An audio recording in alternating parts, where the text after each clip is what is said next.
Hey, this is Brandon Crawford from the San Francisco Giants, and you're listening to Torture Cast. You're listening to a podcast by and for fans of the San Francisco Giants, with hosts Willie Dills, Chad King, and Ben Lee. Let's go Giants! SF Giants! Let's go Giants! SF Giants! Dedicated to the greatest team in Major League Baseball history, the San Francisco Giants.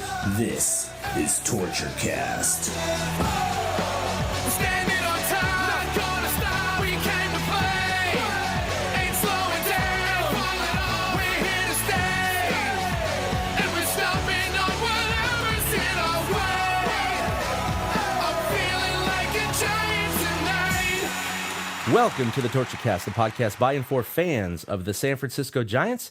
This is episode 95, and if you didn't hear episode 94, that's because software ate it, and we're not going to give that number up.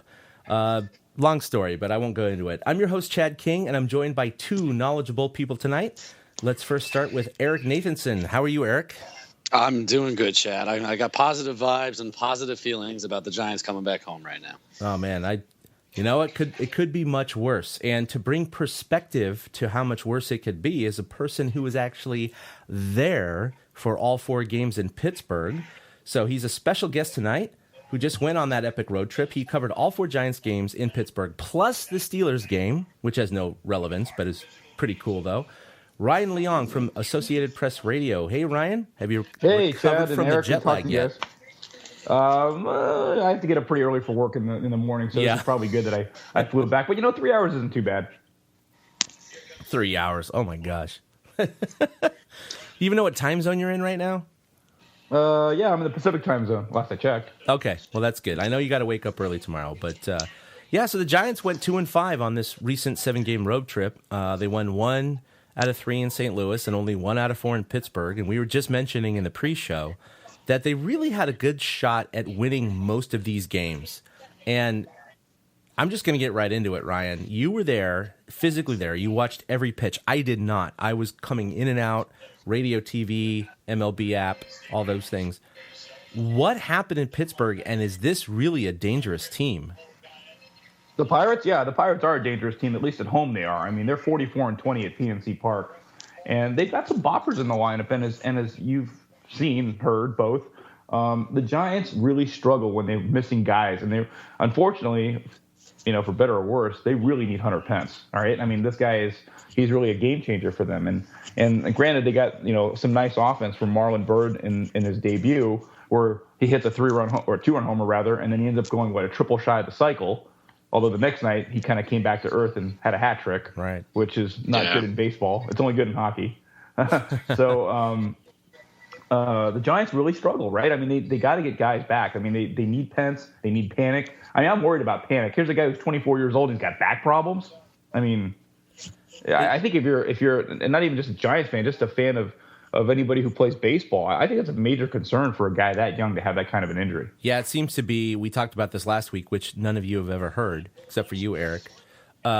We were talking about the curse of second base, and I don't know what it is, but you got the last 3 second basemen have all had back issues, and it just seems really weird. I know it's coincidental. I know it's nothing else more than that, but you got Freddie Sanchez and Marco Scudero, and now you got Joe Panic, and granted, the other two were older. This guy's 24 years old, like you said. What is? I mean, I know it's pure coincidence, but back injuries really suck, and he's slated to come back. Now they're targeting the first week of September, but man, I mean, they have absolutely been missing him. I mean, what do you think, Eric? Well, it's weird that it's funny because Ryan totally nailed it. With Hunter Pence seems to be the guy that makes it all go, but in a sense, Panic's also the guy that makes it all go. Posey has been struggling as of late, and I think it's finally as a result of Panic not being in front and up there in the order, and not having Panic and Duffy before Posey in the order anymore, and probably throwing the Hunter Pence not being there. I don't understand it. It's like you say, he's 24 years old and it's back problems. So you have to worry not just for this year, but for the possibility of the next 10 years. Like, is he going to be going through this on and off his entire career? And if so, what kind of a career is that going to end up being? Yeah, it seems like back issues, we all we've all had back issues before, and they seem to be fairly chronic. There's not too many athletes you hear who have back issues and they just go away and never come back. So that's what I think a lot of us are worried about. But, you know, he's slotted to come back the first week of September, and Kelby Tomlinson has done an admirable job replacing him.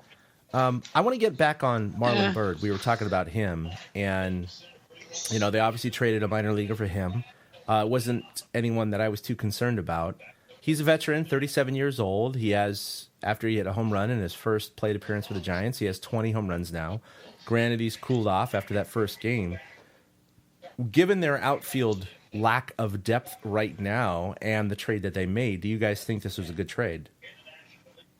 Yeah, I think so. I don't think they gave up much for him. I don't know much about Steven Johnson, who I believe is the player that the Reds got in exchange for Bird. Bird's an outfield liability, but, you know, he's there for his bat. And I think he's proven that against, well, I believe he's really good against left-handed pitching, right? He bats like 280 or something like that. Yeah, he's much better against left-handers. Yeah. Yeah. So I mean, and he's got the potential, and if he can, deliver. I mean, the Giants have had a history of guys that were older that produced well. Whether it's, I mean, now I'm probably dating myself, but if you go back to the days of when I first started covering the Giants, guys like Ellis Burks and Glenn Allen Hill. Yeah. I mean, they've had some guys. Yeah, see, I'm going way back. But those guys were good, right? And they were older and they could produce. And so Marlon Byrd, I think, still has that potential in him. And I think he's definitely rejuvenated by going to a team that's contending. And, you know, the Giants have had a history of, like, not only picking up these guys, but I think the team has had a reputation of its recent success where guys are excited. You know, that happens a lot, right? Whenever a team's good, then all of a sudden guys are interested in coming to a place just because they know there's a winning culture. Oh, yeah. Yeah, I think he fits right in. He's going to provide, like, that big bat off the bench when everybody's healthy that the Giants, you know, Mike Morse was, I guess, during last year's playoff run. You know, he's that guy to do that. And like you said, he's 37 years old. This is a guy that's been around the block. He understands the game of baseball at this point. He's comfortable in his own skin. He knows what he can and cannot do. He knows that he wasn't brought in to be the savior. This wasn't like some gigantic trade for Tulo or something like that. You know, he's just a guy that's there to contribute. And that's what the Giants do well with, is guys that understand their role in the first place. I mean, that's why they keep winning. It's funny. Bob Nightingale, I don't know if anybody ever saw this USA Today article today, talking about how the Giants are one of the few teams that have, like, this chemistry that, you know, just can't be quantified. And I think somebody like Bird comes in and he sees this and it raises his game just another level. And I think he's going to absolutely contribute down the stretch. I mean, it's impressive. Him hitting a home run and going and getting 3 hits in that first game in Pittsburgh, that was kind of, to me, foreshadowing of him rising to the occasion. Yeah. Well, I think he rose to the occasion more than once because he apparently has had his run-ins with the Pirates when he was on the Reds. So some people thought this might be a chance for some possible retaliation. Didn't happen. And, of course, he ends up, you know, as we mentioned, having that great game. So, I mean, I really hope it provides a spark because one thing I've noticed, not only with the Giants, but a lot of teams, is their inability to play well on the road, right? A lot of teams struggle on the road, not just the Giants. So, I mean, this homestand coming up is pivotal. I mean, the Giants, in my opinion, need to do the reverse of the road trip, right? I mean, if they really want to make this homestand mean something, they'll go at minimum 4-3. Oh, absolutely. And you know, what's interesting about Bird is that the Giants have this knack for picking up these veteran players where a lot of people, I would say now, the Twitter community, kind of shun these trades going, oh my gosh, he's washed up. He's only hitting 239. What are we doing? Just bring up a AAA guy. It's going to be better. But the Giants have a track record for bringing up these veterans like Cody Ross and Pat Burrells and, you know, Aubrey Huffs and all these guys. And, you know, I know others like Carlos Beltran didn't work out, but that wasn't his fault and other things like that. But point being, they seem to have a knack for bringing up these guys that just seem to catch fire. And what's interesting about Bird is that he said, I wanted to be with the Giants. That's one team I wanted to be with. And now I'm in a pennant race. And He was with the Reds, and he was just playing day to day. Now he's in a pennant race. And that can definitely light a fire under that kind of player, especially a veteran who is, you know, thirsty. He's very hungry for a championship. And so, well, you know, obviously time will tell. There's a lot of baseball left, but he could play a pivotal role in the Giants maybe making the playoffs and maybe a run. Yeah, I think the only thing I worry about with the Giants is they tend to sometimes be blindly loyal. And of course, this is for a topic for another time, but I'm kind of glad that Bobby Evans took over the GM reins from Brian Sabian, because we all know he's handed out way too many reward contracts, in my opinion, whether it's Aubrey Huff or, heck, you can even say Matt Cain right now, or even Lincecum, right? Sure. And Jake Peavy, right? Although Peavy's at least, thankfully, he's pitching again. He's pitching every 5 days. But, man, what did Peavy get again? $24 million for 2 years? Yep. I still can't wrap my head around that. That's a lot of money. In the year. And Eric was actually one of the biggest opponents of that extension. Yep. And I will be honest. Why waste that money? At least the Giants saved themselves the headache of not having to deal with that fat guy who wore number 48. But yeah, well, okay, we won't go with that. But I was with Eric mostly in terms of not believing in Peavy, especially after he got injured and then he went to AAA. And his numbers were so huge. And you're thinking, they're bringing him up now with a 9.5 ERA in AAA? What the hell? But, he's actually performed pretty admirably since he's been, back. And I'm not saying he's a $12 million pitcher. Don't get me wrong. But I am saying that he's definitely earning most of his money at this point. You saying Peavy is earning his money? Yeah, not all of it. Most of it. Yeah, as long as he can make starts and hopefully go 6 innings every time out, that's all you can hope for. Yeah. Isn't that funny that we're saying that? Eric's we're talking about a guy now who can go 6 innings. Just think about it. In the era that was Juan Marichal in his prime. And again, I'm kind of deviating from the topic a little bit here, but watching a guy like Bumgarner pitch is amazing. Even in Pittsburgh, he wasn't that sharp, and I think he still went 7 innings, I think. Yeah, he went 7 innings, and I was at the game on Sunday, last week, where he went the complete game shutout, 3-hitter, and hit a home run and a double, and I was in complete awe. Just like, this guy is just, he's over the top, man. He's in another world. I know he's not going to win the Cy Young, but if there was an MVP for pitchers, as aside from just pitching, but the whole game, he'd win it. I'm not so sure he's not going to win a Cy Young. I think Bum actually has a chance this year. No, I think he has a chance, but... Well, he said that the games are just different in August and September, and if Bum continues on a run where they're winning every time he's pitching, and he's going 7, 8, 9 innings, I can totally see him sneaking up there. Because some people out there still care about the win, and his win total is going to keep building up as well. No, I agree with you there, but he needs to seriously bring down his ERA and WHIP to compete with Kershaw and Greinke and DeGrom and those guys. He's definitely in the top 5 pitchers in the National League, but he needs to. Oh yeah. He's definitely not the Cy Young right now. He needs to. Who's the odds-on favorite? I hear a lot of stuff. I hear Jacob DeGrom's name thrown out a lot these days. Well, he's ridiculous right now. Isn't he? I was leaning towards 2? Is he really? Yeah. You were leaning towards who? I was leaning towards Greinke. I think Greinke's been the difference. And of course, Kershaw. Kershaw's only had his inning streak. His win-loss record's not very impressive. No. I think it's Greinke and DeGrom right now. Yeah, is what I think. But that scoreless streak did a whole lot for him. Yeah, it did. That did a whole lot for Greinke. What is he, like a 2.4 ERA? It's pretty sick. It's not as good as DeGrom or his team. But what's Bumgarner's win-loss record right now? Isn't his wins pretty high? He's got 15 wins, right? He's like 14 or 15 and 5 or something like that. I'm trying to get to the pitching stats. I think he's 15 and 6. There it is. So I think his win-loss numbers are right there. It's just that, like you said, because of Greinke's scoreless streak and his ERA, that may take precedence. Yeah, and you got to throw in Jake Arrieta, who they're going to find on tomorrow night, right? Is he pitching tomorrow night? Is that who I get to see? Oh, yeah. Cool. So, yeah. Nice. So okay. Their records are identical. Bumgarner and Arrieta. Arrieta. However you would pronounce it. They're both 15 and 6, but Bum's 3.02, Arrieta's a 2.3. Okay, yeah, I just saw that. WHIP's pretty close, 1.04 to 0.99. Obviously, Bum's got the strikeout total.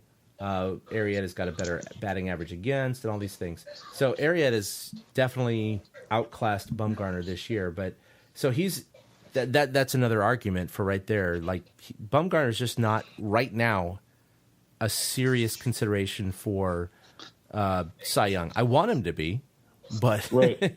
he needs to get way But down. He's got to go on a streak. That's really what would do it, is if he continues to put together the starts. And it's funny because this all came out of the Jake Peavy conversation, because Bum he's a different animal. He's an absolute different animal. Whereas Peavy, all you want him to do is get through 6 innings.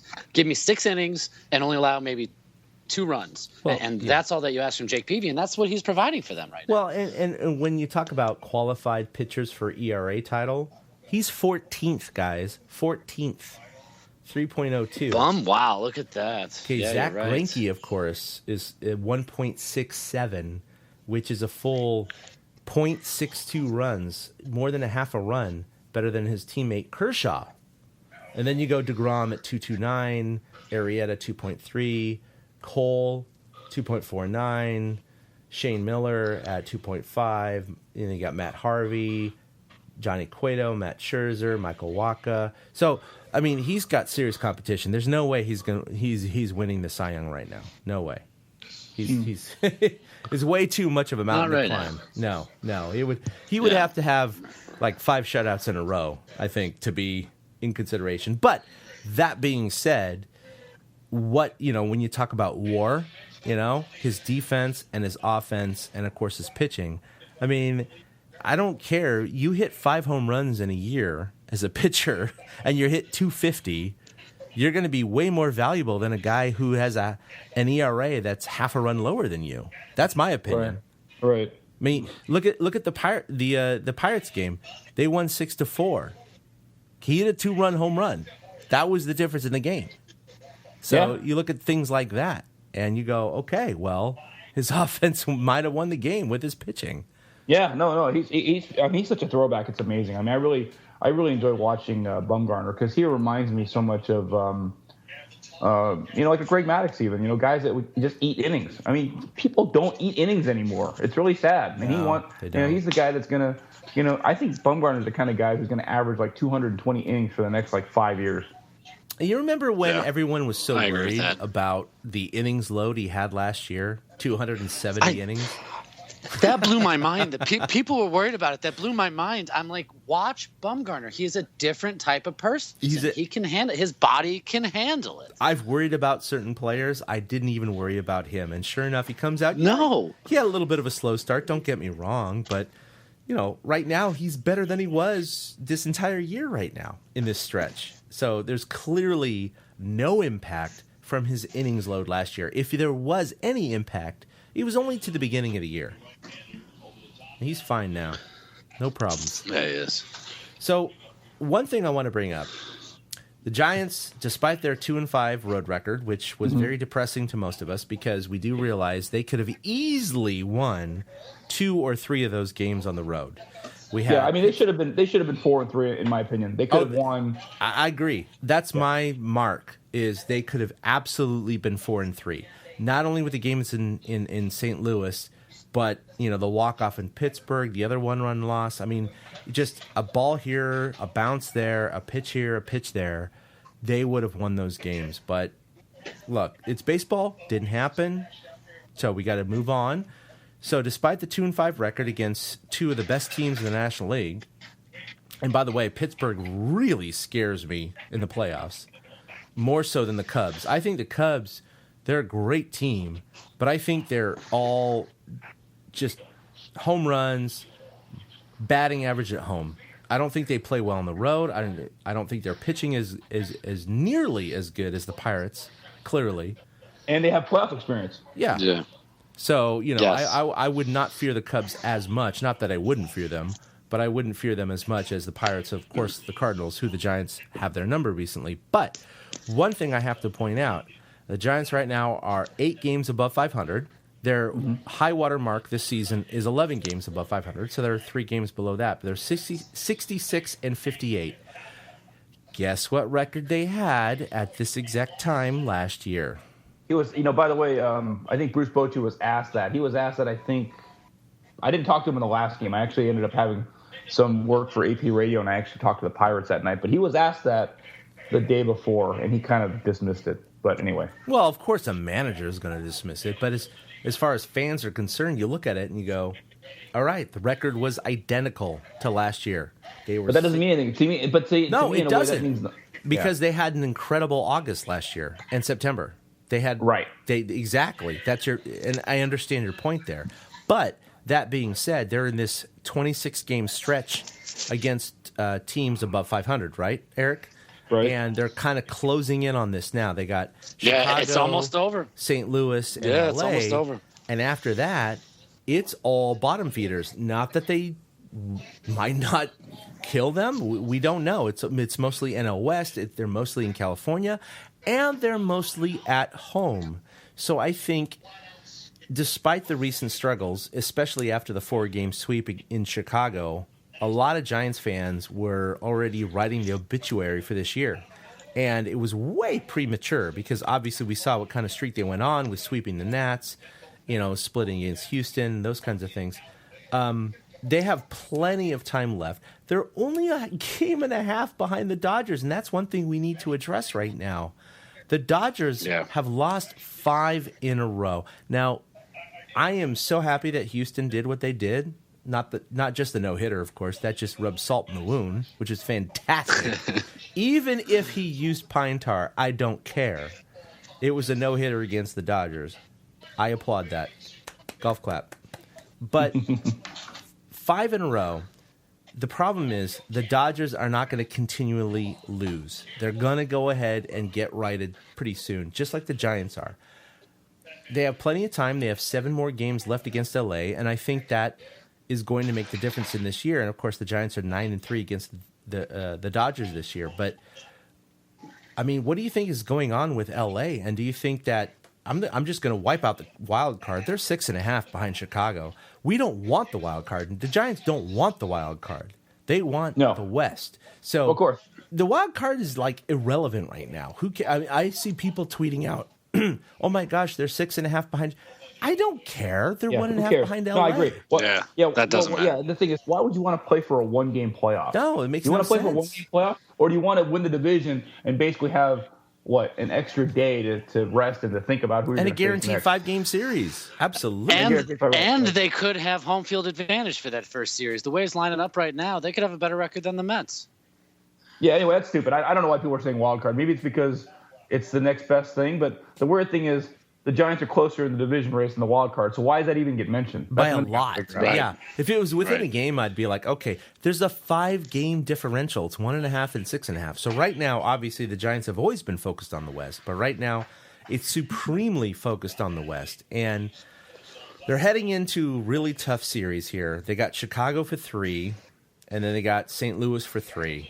And this is and then LA after that. They're wrapping up this 26-game stretch. I think they're, 7-10 so far? 7-10, yeah. Yeah, so it's not a disaster, I would say, 7-10, but it's not what we want it to be. We were hoping for 500, I guess, right now. And they can still do that because they're coming home. It is still possible. Ryan even said yeah. like a 4-2 homestand is what they need, and I can totally see that happening this week. Oh, yeah. They're back at home. They feel comfortable. Well, and remember, they started this year horribly at home. They were well under 500 at home, and they were supremely over 500 on the road, and the exact flip has happened recently. They are now 8 games above 500.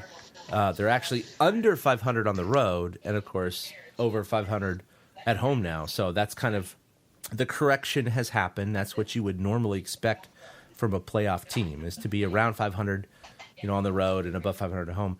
But, I mean, the Giants right now, what's really crazy is that I always see all these tweets about how the Giants can't hit with runners in scoring position and they have a horrible offense. But we all know this year is actually a very good year for offense. They lead the National League in batting average, even over Colorado, which is surprising, at 269.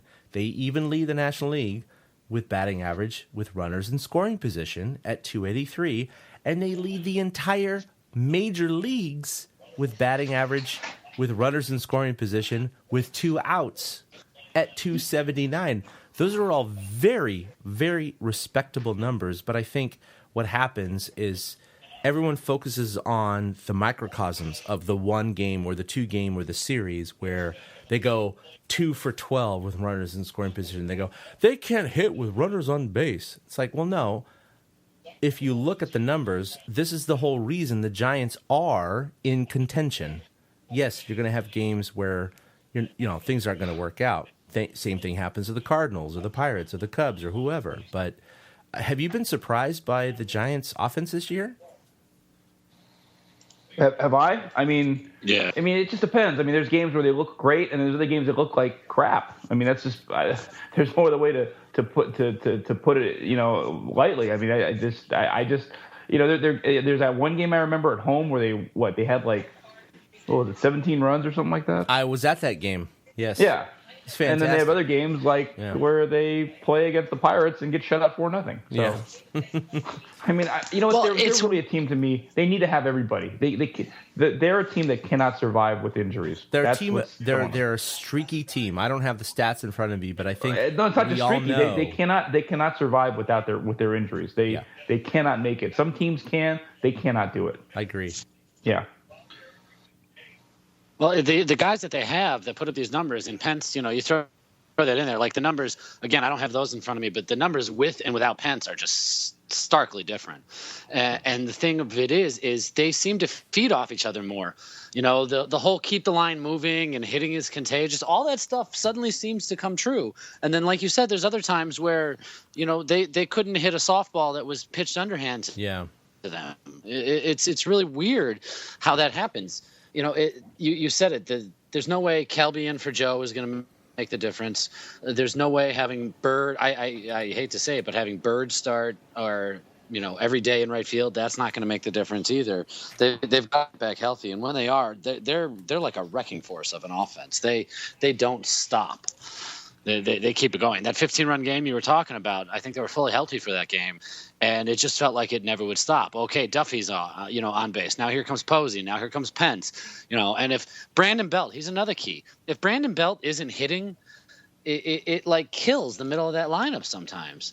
And he, you don't want to talk about streaky. He's that streak, on again, off again, on again. He could carry them for a week, but then he could disappear for 3 more weeks. Like he had 7 home runs or some crap like that to start August, and he hasn't done jack since. I know. Now they are a very, very streaky team. They've had 8-game winning streaks, 8-game losing streaks, 5-5, 4-4.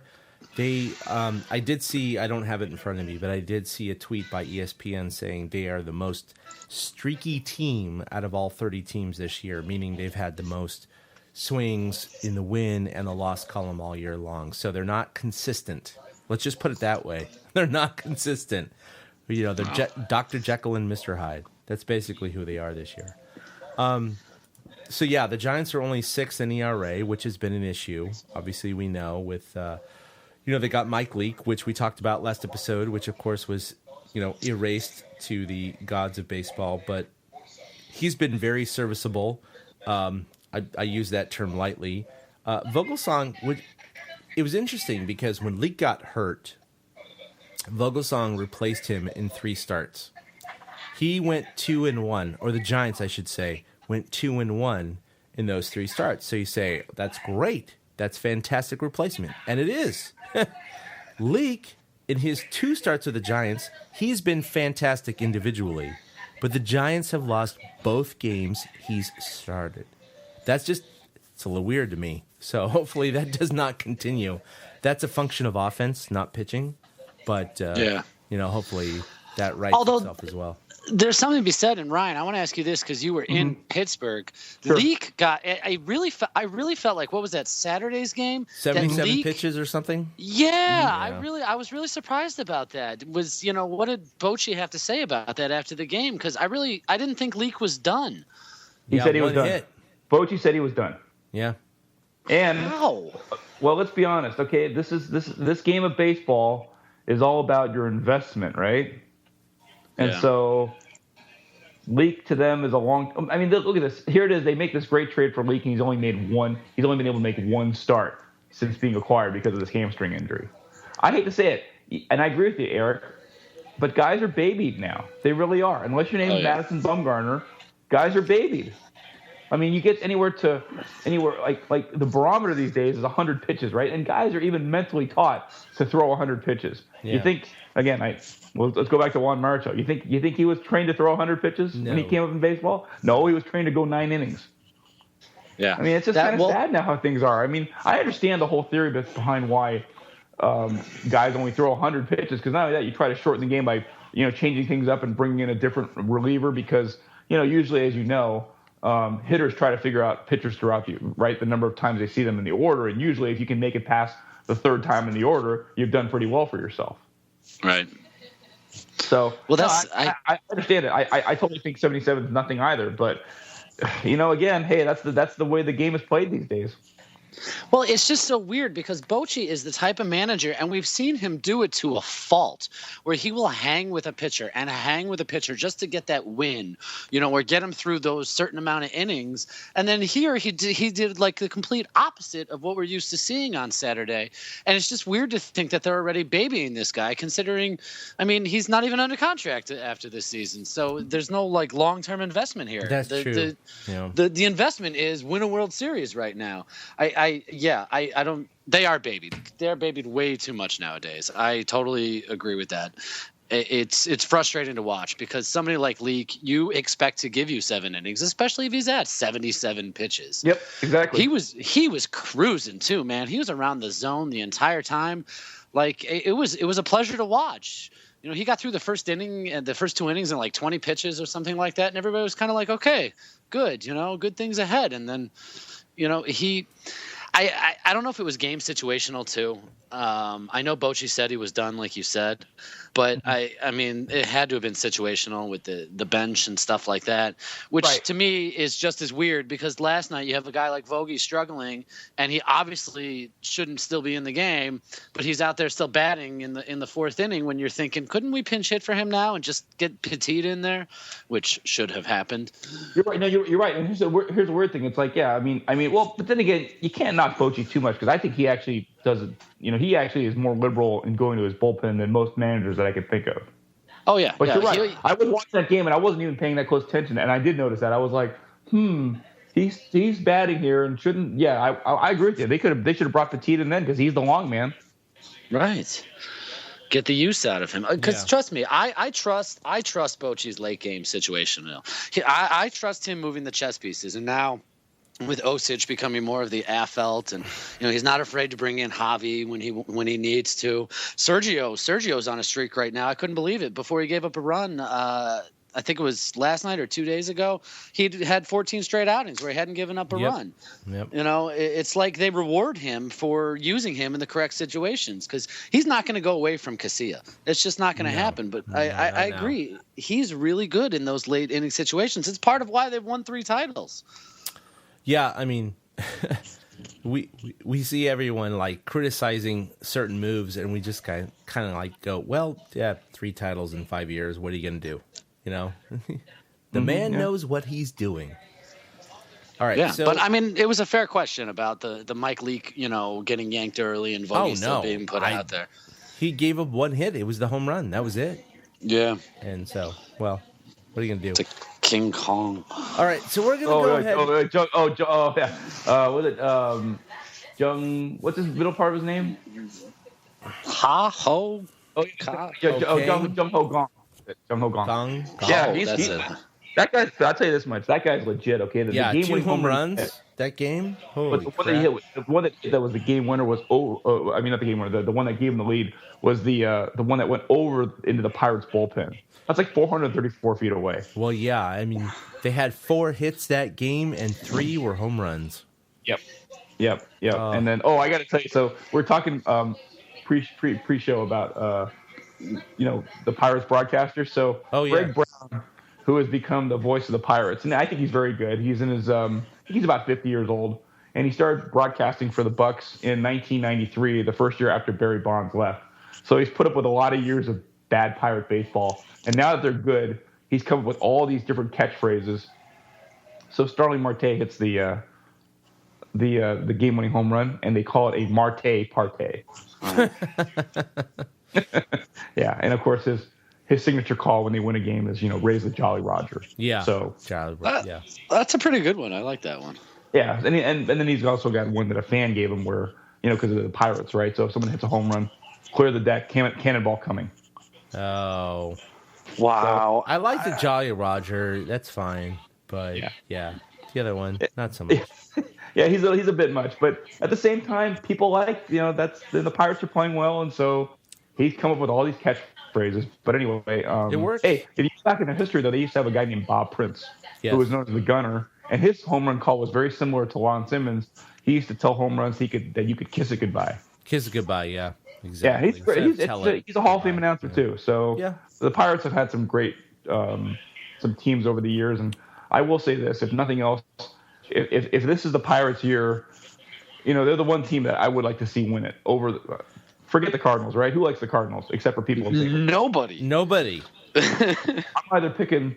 If the Giants can't do it this year, I'm either going with the Pirates or the Cubs because everybody loves the Cubs. I'm absolutely with you. Pirates or Cubs if the Giants aren't there. Yeah. No doubt. No love for the Astros? Oh no. Well, No, I meant Okay. No, totally fair. I was just busting Yeah, you yeah, guys. Because those, I'm the same way. Pirates would not be it for me. It would be Cubs, but that's Chicago roots. Yeah. No, I get that. Yeah. It just shouldn't be this early with Madden and Epstein and no. Too early. Well, I'm not gonna lie. This isn't shocking me at all. In my on my own website on 2 Out Hits, I did a whole preseason. I picked everybody, the division titles and stuff like that. Yeah. I put the Cubs in the wild card game against the Mets. Well, that could happen still. I was like, I know, but I was like one of the guys apparently that saw it coming. I mean, you got to remember too. I watched Joe Madden for so many years down in Tampa. I like him. I like him so much. I hate him. Yeah, I said it 2 weeks ago when I hated him. He was the guy I hated. He gets so much out of certain guys, and it can't be undersold how important David Ross, who's hitting like 143, is in their clubhouse to the young guys. He's like an extension of Joe Madden. Yeah, he hit the walk-off today. Yeah. Chris Bryant hit the walk-off. Oh, sorry. Brian did. You're right. Yeah, I watched the game. He hit the home run, and I left for Disney World. It was kind of a fun day. That was good stuff. But I mean, Madden, he's that good. I'd love to see. You mentioned it earlier, Ryan. I'm scared. I don't know if we talked about this maybe pre-show, but I'm scared of the Pirates in the playoffs. I'm not scared of the Cubs. I'm not scared of the Cubs at all. They're new. It's a whole new experience for them. There's something to be said for one win being worth experience in a series. Right. No, I totally agree.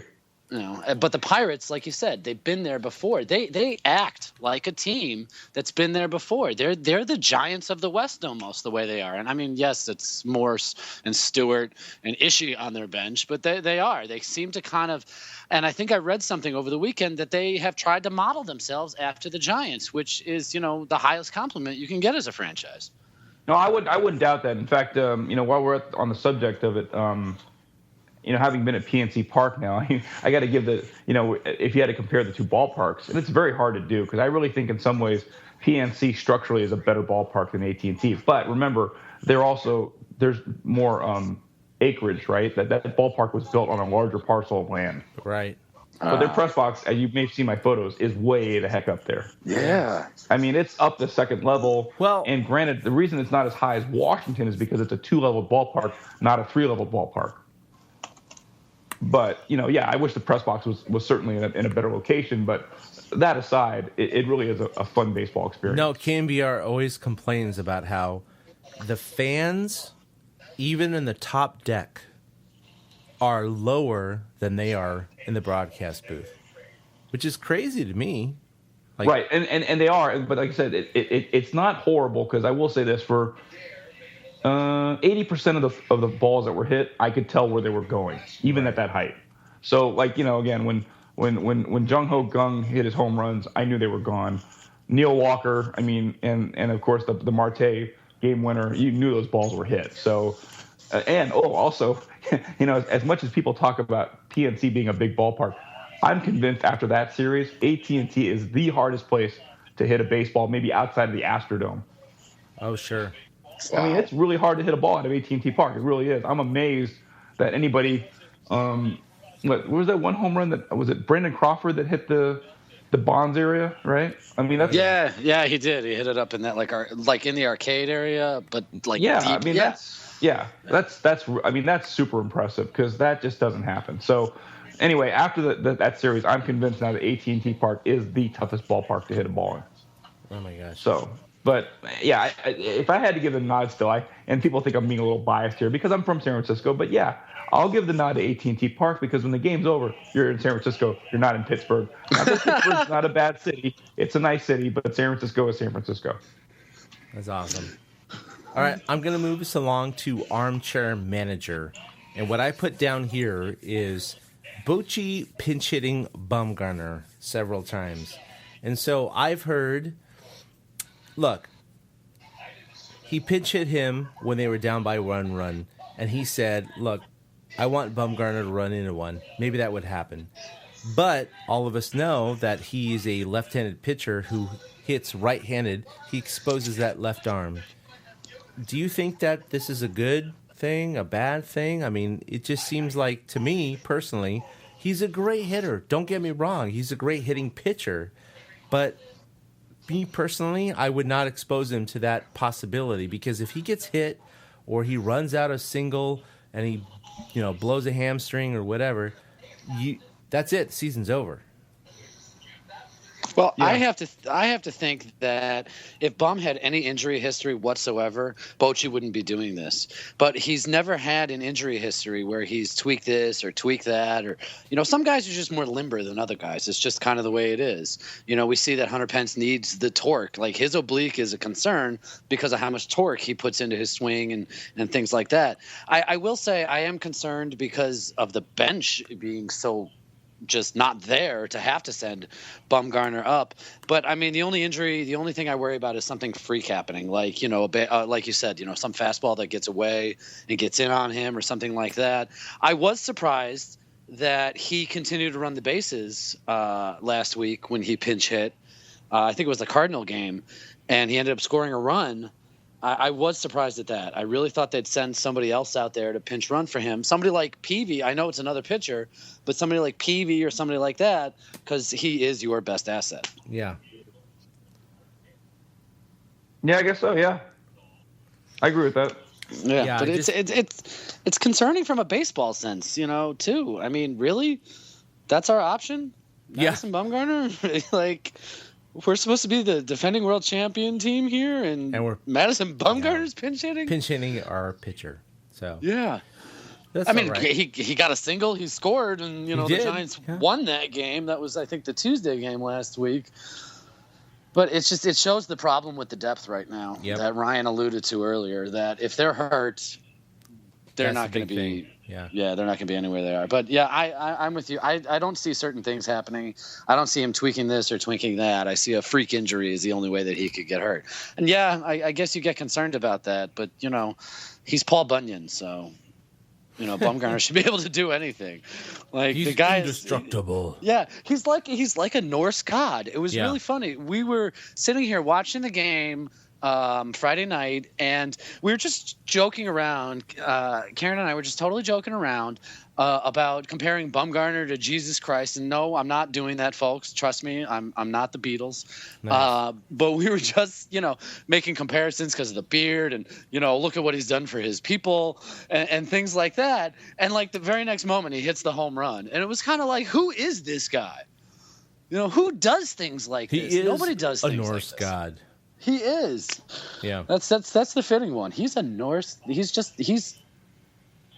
Nobody is like him in baseball. There's absolutely nobody like him. No.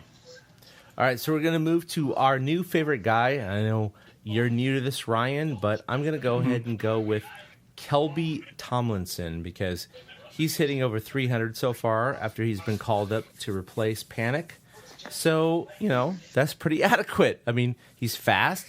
Decent defense, good batting average. They didn't panic. They didn't pull the trigger on the Utley trade, and Dodgers got him. And, of course, his first game, they got no hit, so that was fantastic. So I have to say that I'm fine with Tomlinson right now.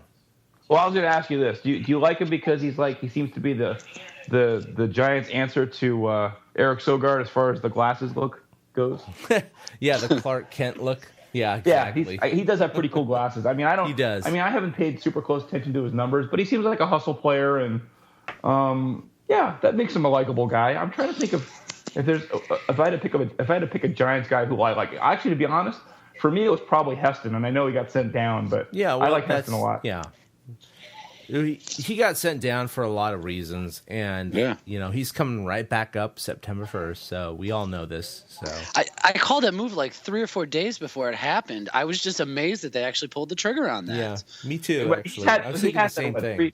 He's had 3 bad outings in his last 4 starts. Yep. Right. Everything was just flat. Everything's been flat for him Yeah. lately. It hasn't been moving. So he needed the rest. He needed to get rest. it figured out. Yeah. I like your Kelby pick, Chad. I personally with Kelby though, his glove, I'm not totally sure it's as good as it could be. I mean, when Crawford went, what was that? The Cardinals game, the third game of the Cardinals series, where Crawford threw the ball away because he didn't flip the ball to Kelby, and decided to do the spinorama for himself. That scared me a little bit. It made me worry that the guys don't trust Kelby's glove in the infield. And since then, I've seen Crawford have no problem, shoveling him the ball and doing things like that. That worried me. But I mean, Kelby's a lot of fun to watch. Yeah, just like my new favorite guy was a lot of fun to watch. I was going to transition there unless you. No, go for it. Yeah. Well, I mean, we talked about him earlier. Mike Leake, the man just stays around the plate, and he keeps the ball in. He keeps hitters off balance. Like, he seems to have figured out it doesn't matter if I strike out 18 guys or if I get 18 ground balls, as long as I get the outs. He's just as happy with a 2-pitch at bat than a 10-pitch at bat where he finally strikes the guy out. I want them to sign him. I said that they don't have any investment in him yet. I want them to sign him. He's like a perfect fit. Imagine a full year pitcher at AT&T. Yeah. He's like Chris Heston, but a lot better. Yeah. Excuse me. Sorry. No, I had something there, but apparently the cheese bread came back. The other guy I guess I really enjoyed watching play is Duffy, just because he's got a no nonsense attitude and he just goes out and plays. I mean, it's like I said, it's so funny how the Giants were begging Sandoval to come back, and here it is, they get this guy from their own system who they're paying basically the major league minimum or close to it. Oh yeah.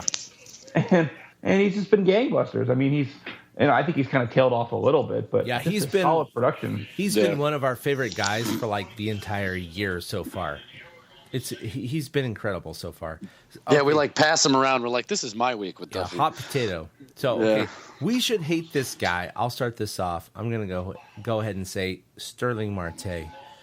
Not only does he take a home run away from Brandon Crawford, which was really weird and awkward because Crawford's sister was watching, and of course, Jarrett Cole is her fiance.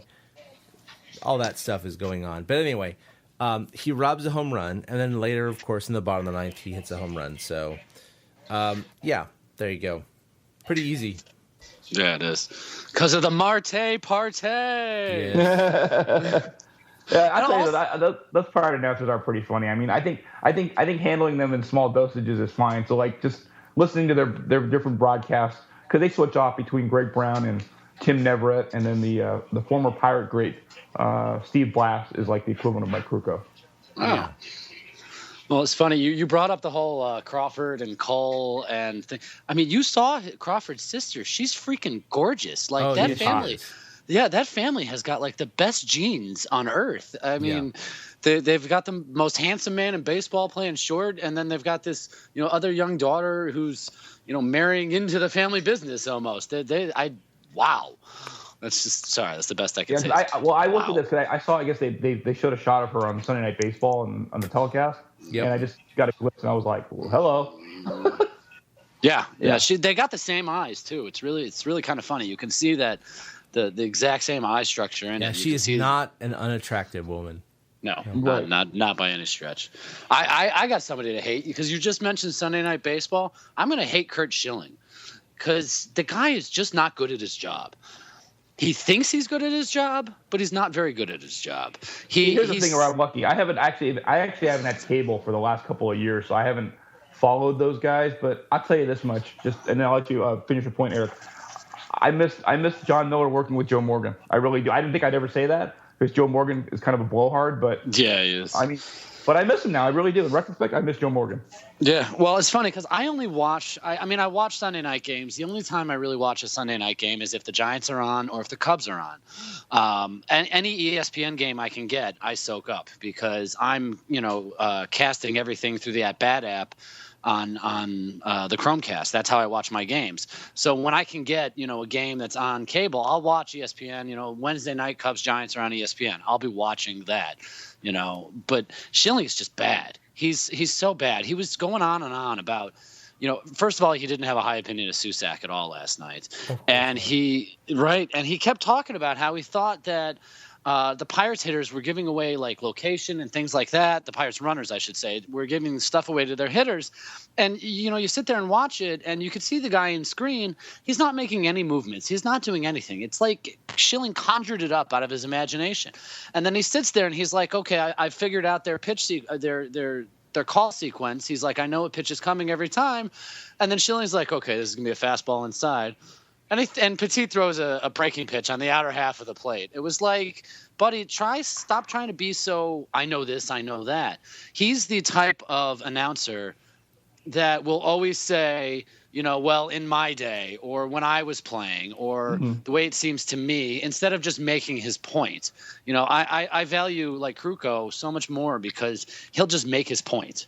Here's the thing, too. You got to remember this, too, about Kruko. Okay, Kruko's a lot older now. And I remember watching Kruko when he first started doing games in the booth after he had only been retired for probably the same number of years, maybe, within 4 to 5 years of his retirement. Kruko was terrible. He was bad, too. So, give Schilling some – and remember, Schilling's got a huge ego, okay? I mean, he had a lot more success as a pitcher than Kruko did. But what I like about Kruko is that Kruko had enough success to where you take his opinion seriously.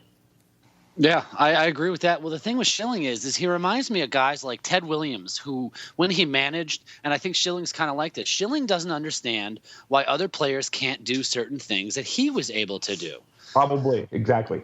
Right, and that's what I think is why I can't stand to listen to him. Like John Kruk, I've gotten used to John Kruk. He's like this big teddy bear that you just kind of like just sit in the corner, say your thing, eat your food, and ramble on about something. That's fine.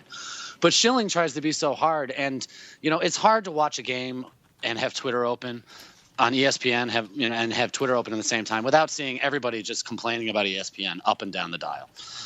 Well, I think ESPN is a joke of an outfit now. Anyway, I think they have fallen so far from what they once were that totally. I mean, they're unwatchable. They really are. ESPN is unwatchable. It's not even sports anymore either. I mean, and all the good guys, unfortunately, they've either moved on or they died. I mean, I hate to be that blunt about it, but it's true, right? I mean, even a guy like Stuart Scott, who I was not a fan of, I miss him now too because he was way more talented than the people that are currently occupying the worldwide leader, today. I agree.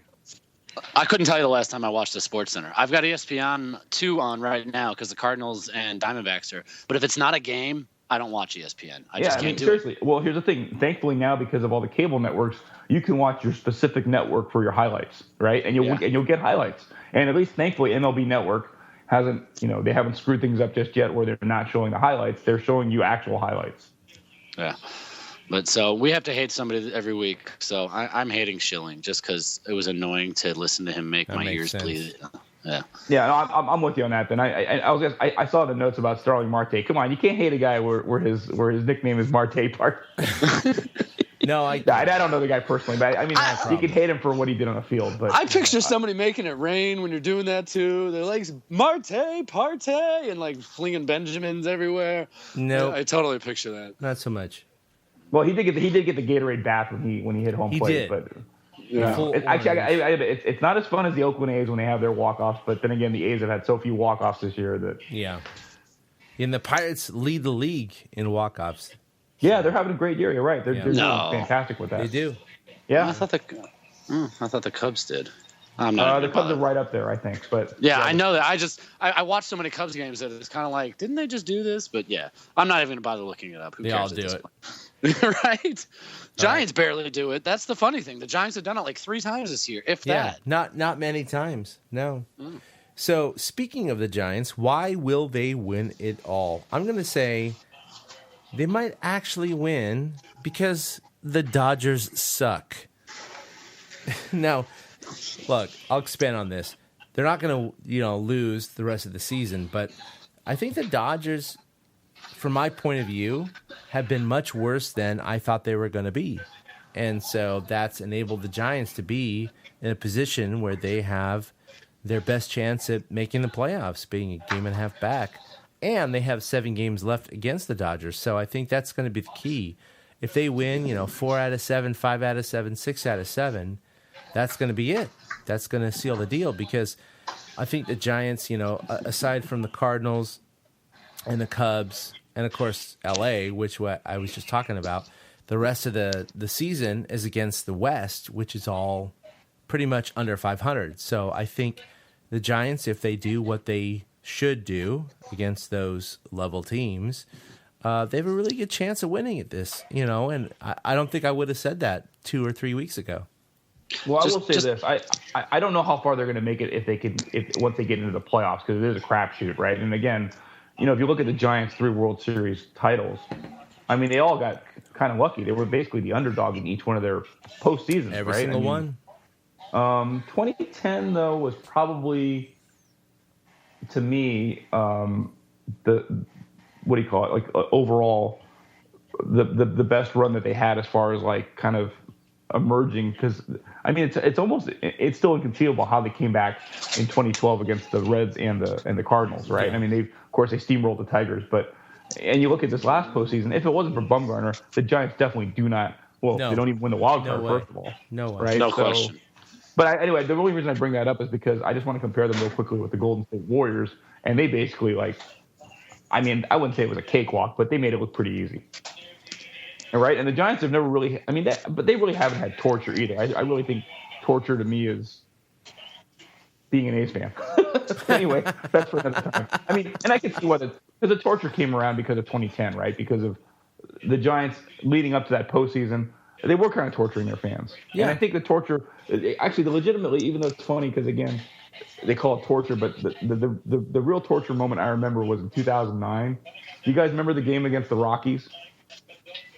They played a game in Colorado, and this is not good. And I can't remember who gave up a home run to lose a game in Colorado, but that's where the torture kind of started. I remember that. I don't remember that. No, But I gotta figure out all what game it was. games. That's kind of what that whole thing about. Oh man, that's torture because those are the games the Giants would lose. Well, 2 things. One, you're on a show called the Torture Cast, right? And Of 2, I'm just fooling around. But the other thing, I remember from San Diego in 2010, and it was early. It was like April when I thought that I first heard it, because they went into San Diego, and it was like David Eckstein, I think. It was a game. He hit a walk-off homer. And, I mean, seriously, how did that guy hit one out of the yard? But he hit one, and I kind of remember they signed off with it, or it was after one of those games where they won, and they're like, Giants baseball, torture. And it was funny because it is. But it's like you say, it's – I was gonna say it's a regular season thing more than a postseason thing. Oh yeah, absolutely. They've been the underdog. Absolutely. Yeah, they've been the underdog so much, that during the postseason runs. And it's funny. I think 2012 is their best team out of the 3 teams, and I actually think this 2015. I think this 2015 team is better than last year's team. And last year's team won the freaking World Series. So I don't know whether they're going to win the Universe Series, but I mean, that's why I think a lot of times. I think a lot of people in baseball. Oh, this is another good point I want to make. The reason I think the Giants have this off-year jinx, as everyone likes to call it, what it comes down to, right, guys? Is like all the other teams, they're pissed. Okay, they're like, how did we lose to these guys, right? So they spend that much time. Yeah, I'm serious. I think that's what it is. I mean, okay, 2011. With Beltran, as you were pointing out, I mean, they were not a bad team. Okay, that team had a winning record. The only team that's been bad is the 2013 team. Now, that team did suck. Yeah. So yeah, I mean, and then the Giants are fighting it out right now because again, all these other teams, they really man up and they try to, They try to reload up with their acquisitions and free agents and whatnot because everybody wants to catch the Giants. I mean, it makes sense to me, right? I mean, that's why there's this odd year jinx. I mean, think about it. Whenever you're the defending champions, everybody knows it. The Giants are the defending champions. Yeah, the odd year jinx is like everybody else's normal year, by the way. Right. Saying. Yes. Well, I'm on board. I've called it since the beginning of the year. I think that this is the year the odd year jinx goes away. And I know that they're still, a game and a half back and yada, yada, yada, yada, yada. No, I agree. Like, if they make the playoffs, and even if they get bumped in the first round, that breaks the, quote, curse, which, look, I don't want to call it a curse, but whatever you want to call it. It can't be a curse. It's not a curse. It's not a curse. It's not a curse. We only win every other year's World Series. Darn it! Gosh, that sucks. Yeah, I know. It's stupid to even call it that, but that's you were talking about how much happened. the Dodgers. You were talking about how much the Dodgers suck, right? And how the Giants have I got some numbers from last night. I had a couple of adult beverages and decided to share what I really think is going to happen with the rest of the season. Yes. And first, I was pointing out the Giants. They have 38 games left. Only 13 of those games are against teams over 500. They have 22 of 38 games at home to end this season. The season ends with 16 at home and 6 on the road. I mean, and you look at it, they don't have to go farther. I've been saying this forever. They don't have to go farther east than Denver the rest of the season. Right. They've got 3, 4, and that is like a week and a half away. Once they get home from Arizona on that LA, Colorado, Arizona road trip after this homestand, they don't leave the state of California for the last month of the season. Yeah. And the Dodgers... Good. Yeah, it's fantastic. We've seen it. The Giants a year ago, when they jumped out to their 42-21 start, they didn't play a team from outside their division until the end of April, and that was part of what contributed to that huge start. The Dodgers, I just don't think that they line up good enough. So yeah, the Dodgers suck. I think that's part of why. They suck because they spend too much money. They're poorly managed, and they do have a bad manager. They've got to get rid of Don. Oh, he's horrible. He's horrible. There's already a theory here, that's why I think they brought in Ron Renicky. I think he's coming in. He's going to replace him. Well, I the Giants side of me hopes not, because I love to see Donnie, steer that ship. I love seeing him steer the ship into the iceberg. But as a baseball fan, it almost hurts to watch the man run a team. It's like the Dodgers should be like 10 games above the Giants right now if they had somebody that understood that you don't have to double switch every 5 minutes. Right. And that's just one microcosm of how bad Donnie Baseball is. Donnie Baseball, not really.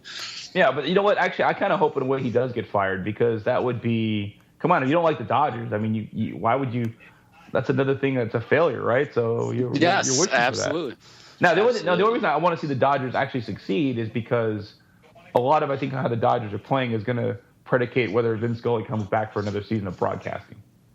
Yeah, I think so too.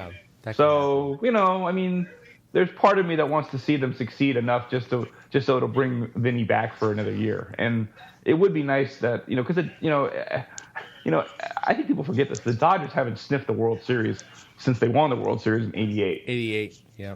Right. I mean, they played in an NLCS a few years ago, and that's I think it was 08 against the Phillies. Yeah, they played in the NLCS, but that's about what it's done lately. Yeah. So I mean, I'm torn. I mean, I don't hate the Dodgers because I've been around covering the team long enough, but I will say this: it's hard to like the organization, especially as it's constructed ever since, I guess, Frank McCourt owned them, right? Because yeah. And it's funny because the current ownership group, even if you're a Warriors fan, as you know, Peter Gruber, who's the co-owner of the Warriors. Gruber, exactly. Yeah, and then, of course, Magic Johnson is running it too. So there you go. Into the ground. All right. I don't know. All right, I'm going to come in with my why we'll win it all real quick. Yeah, go for it. You mentioned, again, Ryan, something you mentioned earlier about the injuries. Think about the depth they're going to have, though, when Pence comes back, when Pagan comes back. And I'm not saying start Pagan. I want Pagan to be depth on the bench. I think they're going to have a lot better depth when everybody gets healthy, and I think that's what's going to help carry them on through. I think that's why September and October, as soon as they get healthy, they're going on a run. That's totally my opinion. So that's why I say the Giants will win it all. You know what's funny? Actually, I don't have any proof to back this up, but I've heard stories from some of my colleagues that Angel Pagan is not the most liked guy in the clubhouse. Oh, I've heard the same thing. You have, I heard the same thing. I heard that, and a lot of it comes from ever since he signed that contract, that he has become a guy that is me first. I mean, when was the last time we saw Angel Pagan run into a wall? You know, I hate to use that as a term, but he's not a guy that he doesn't do it the Giants way anymore, is really the best way to put it. Right. And he's not producing anymore, and he hasn't hit a home run like, what, a year or something like that? Yeah. Yeah, since May 1st of last year. Jeez, that's a long time. So, Yeah. you know what? I mean, I really hope that. But coming off the bench, I'm happy. Yeah, they need to get guys back. I mean, we could just debate this top, or not debate it, but keep just reiterating the fact that they just need to get guys back. Yeah, I think we're going to see a good homestand this week, though. No, I agree. think so too. Just because they do play so much better at home, and there's definitely a home field advantage that affects all teams, and the Giants and are no different. And thankfully, at least for their sake, they're finally starting to play better at home because, as you guys may recall, when the season first started, they couldn't win at home. No, they couldn't at all. It's fantastic. Yeah, no, I heard some things about Angel Pagan as well. I'm sorry, go ahead. No, I was just going to say I heard some things from the inside about Angel Pagan as well, that he's been difficult lately, but it's probably related to his lack of performance and his injuries and what have you. So, I'm going to give him a slide just on the sense of if you're going to have some injuries, you might be a little, begrudging of people asking you questions and what have you. But at the same time, you want to see a team that, is going to have players that don't perform this way, that don't, exert this kind of attitude towards the media. So I'll just leave it at that. Right. Well, on that note, unfortunately, I'm going to have to call it bedtime for myself. Well, no, we're wrapping up. Yeah, we're wrapping up. Yeah, This is cool. it. Okay, great. We're done. So, yeah, this is episode 95 of the TorchCast.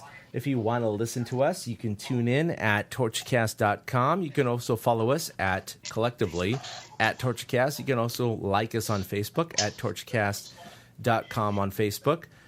You can follow us individually. You can follow me at ChadK21. You can follow Eric at 2OutHits.